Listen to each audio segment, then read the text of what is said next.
Jumpa kembali di channel kita Daunum Deo, channel yang akan menambah pengetahuan iman Katolik kita yang diambil dari berbagai sumber.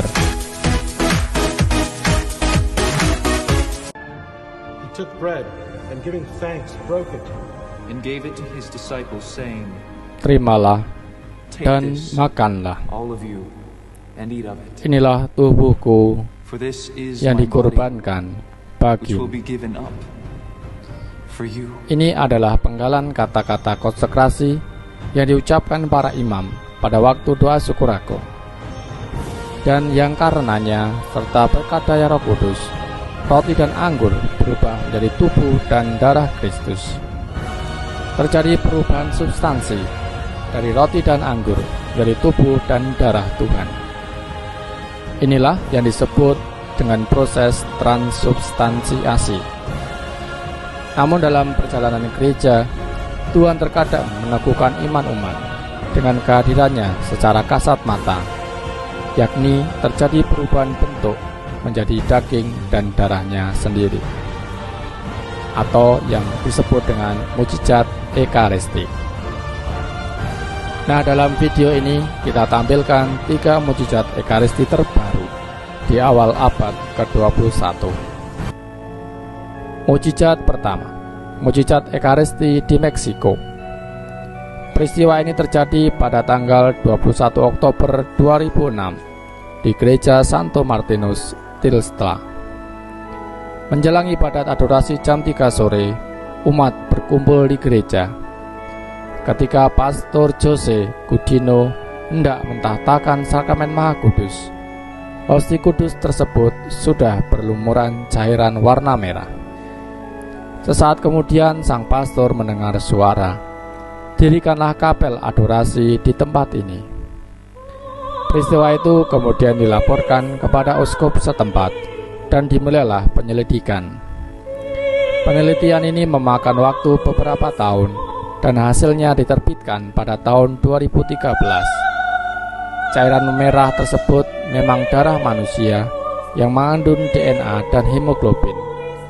Golongan darahnya AB positif, jenis yang sama seperti yang ditemukan dalam mukjizat Ekaristi lainnya dan kain kafan suci Turin.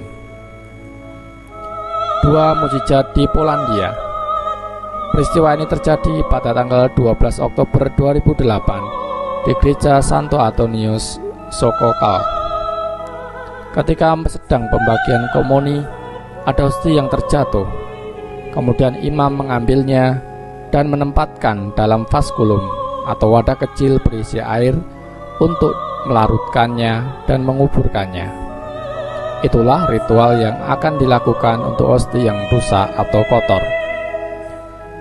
Seusai misa, ketika hendak melakukan ritual penguburan, tercium aroma wangi dari vaskulum, dan ketika dilihat, ternyata sebagian hosti tersebut berubah menjadi gumpalan darah.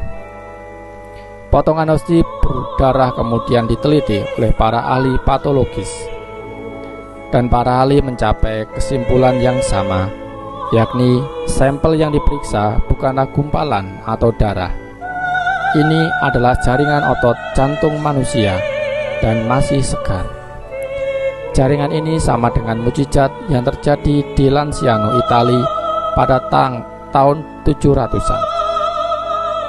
3. Mukjizat Ekaristi di India.